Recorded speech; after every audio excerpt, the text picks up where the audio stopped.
Couple more bits of stock bought. I've just bought this 67 plate Toyota Yaris. I believe it's a 1.33.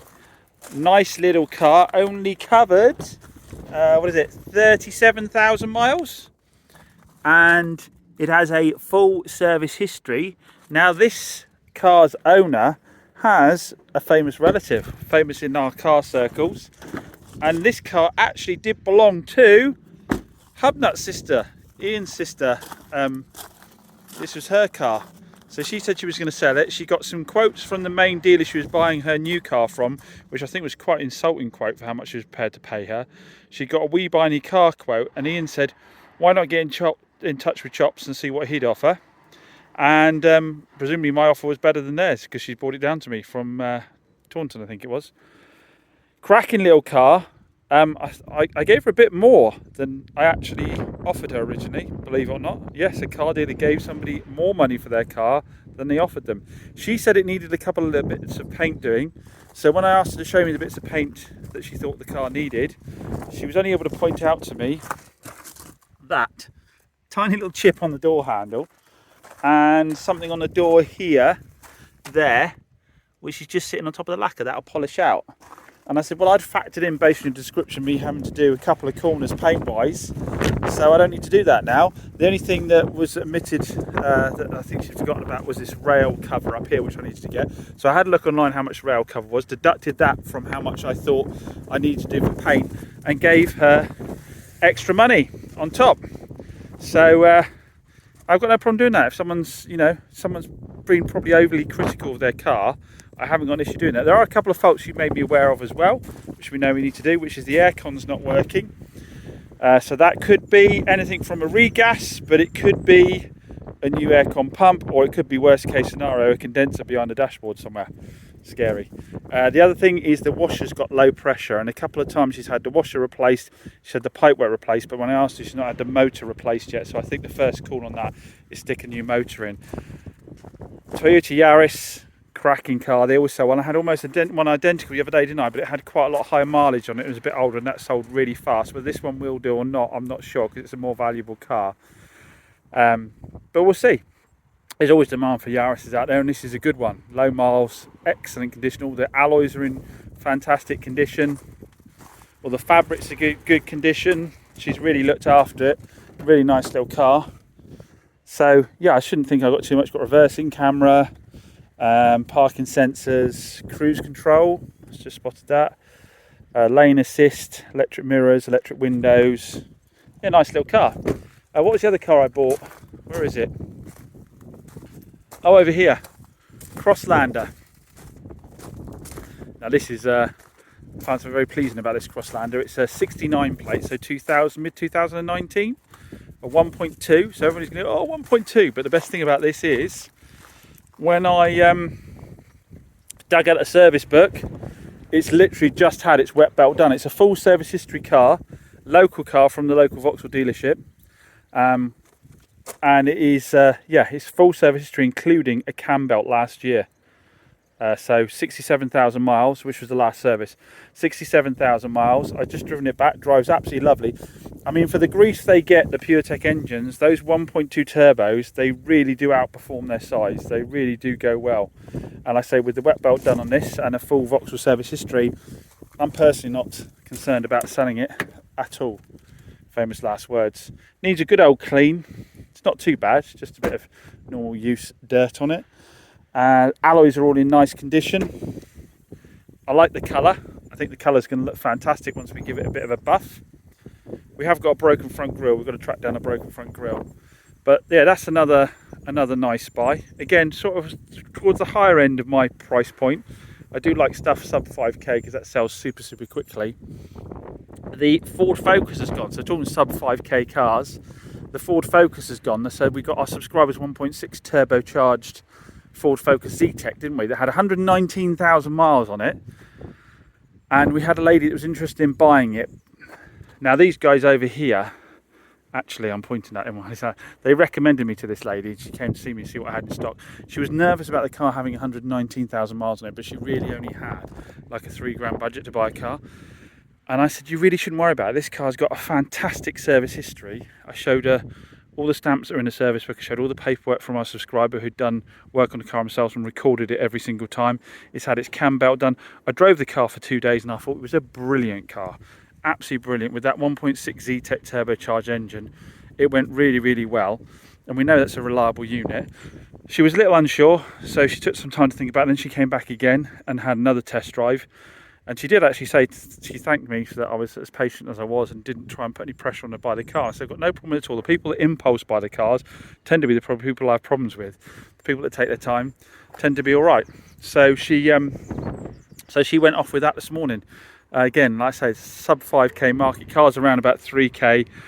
I've had people in today for them again. I've had phone calls from them again today. They just sell so quickly in that marketplace. It's getting the stock's the issue. Getting them is the issue.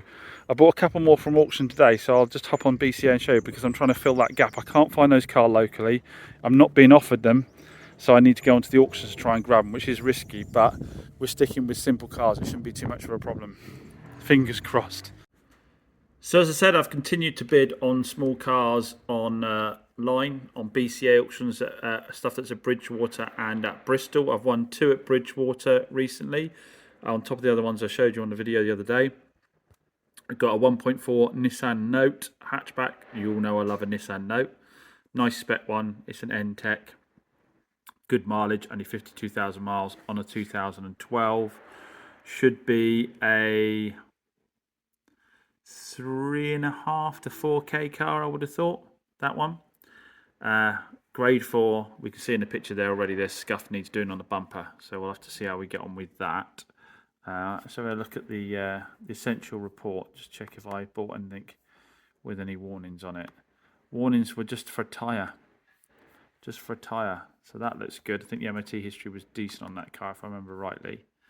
Condition report, so a quick look at that. Condition report, quite a few bits on there. White's easy to do though, so we've got scuffed up bumper, mark on the back there, ding on the door there by the looks of it.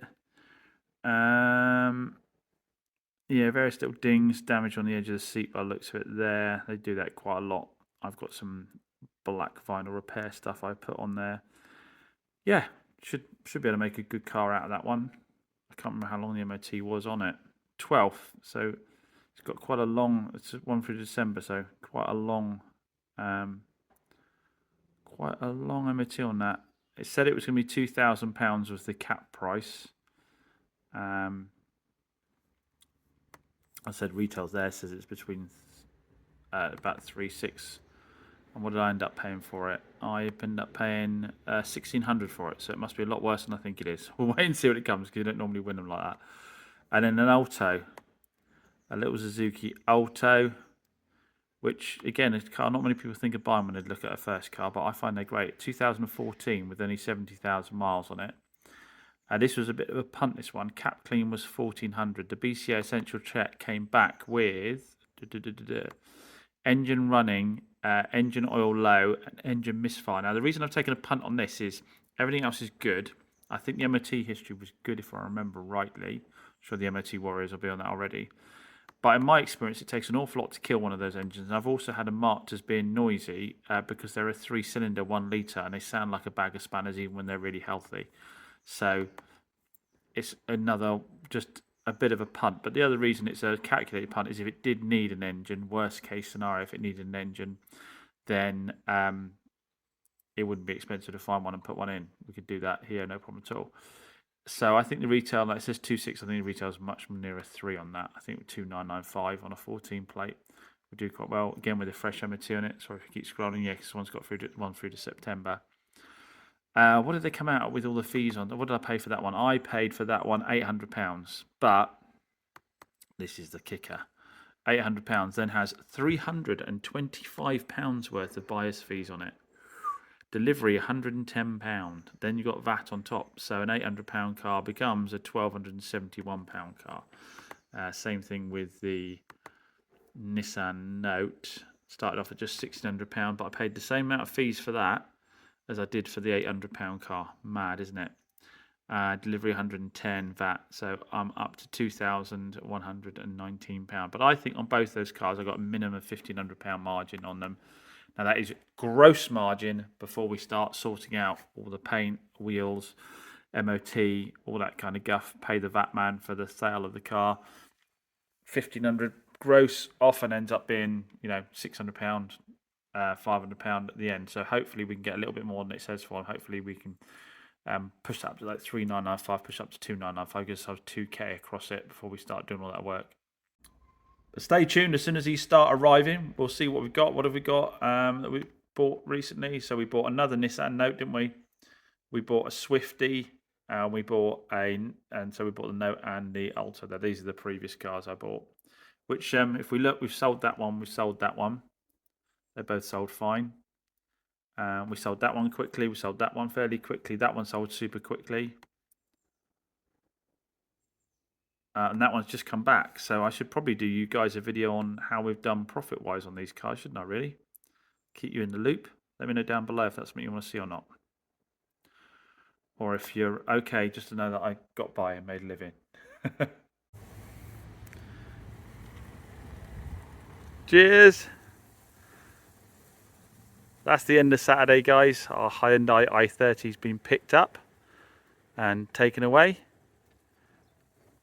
And now I'm doing it by appointment. I can actually get home because a little bit earlier than normal, because I haven't got any appointments booked in for this afternoon. So this morning what we had was, we had a viewing first thing on the Qashqai, but the guy was hopping about from a £2.5 Qashqai to a £7 Cactus. Capture. I don't think he knew what he wanted. We then had an 11 o'clock for a subscriber again. That's that i30 just went to a subscriber on the DS3 for his daughter, and because the car was fully serviced, 100% ready to go, they just took it away on the day. So the DS3 sold and that went out. So massive thank you for that. We then had, what was the other thing we had on today? I can't remember what the other one was. But we had an appointment to see the Dacia Duster that's come back from Moores. So turned out the engine light on it wasn't the turbo or the piping, it was a MAF sensor. Or was it mass air pressure sensor? A MAF or a MAP sensor. But when they were in there, they found a code for glow plugs. So they did the glow plugs as well. So we've done glow plugs and we've done the sensor. They did oil and filters while they're at it. So I was able to put the car up for sale this weekend, 100% ready to go, and someone came immediately. Well, they'd been phoning me when they saw I'd listed it on my site, actually. Local people phoned me immediately and wanted to come and see it, and they've bought it. They part exchanged in their Volvo, which I'm only given a couple £100 for. When it comes in, I'll show you why. It's an automatic 2008 Volvo 2 litre with 176,000 miles on it. It was making all kinds of different noises, which I didn't like. So that's another Dacia got out the door fast. They do sell really quickly. I don't find Sanderos sell so quickly, but if you go for the Duster or you go for the Stepways, I find those sell really, really quickly. I had another gentleman turn up out of the blue wanting to see the Dacia actually, and some other stuff, but we couldn't quite find the right car for him. So a couple of sales on a Saturday for me is a little dealership before 2 o'clock. It's not too bad, not too shabby. I've got a couple of cars I photographed earlier that I need to list, but then I'm going to get off home. I say I bought a few more small ones from BCA that are going to fill the gaps up. You can see we've now got quite a lot of gaps. If I move these cars all into line, I'll be back to just 3 rows, whereas we were at 6 rows before, weren't we, a little while ago. So still looking for stock, guys. Chopitin.com, which is my site. You can put in your car details in that Joe did for me. But now I'm going to pack up and I'm going to try and get out on the motorbike. I've not been getting out on the motorbike at all, get my practices on that, so I might try and do that this afternoon.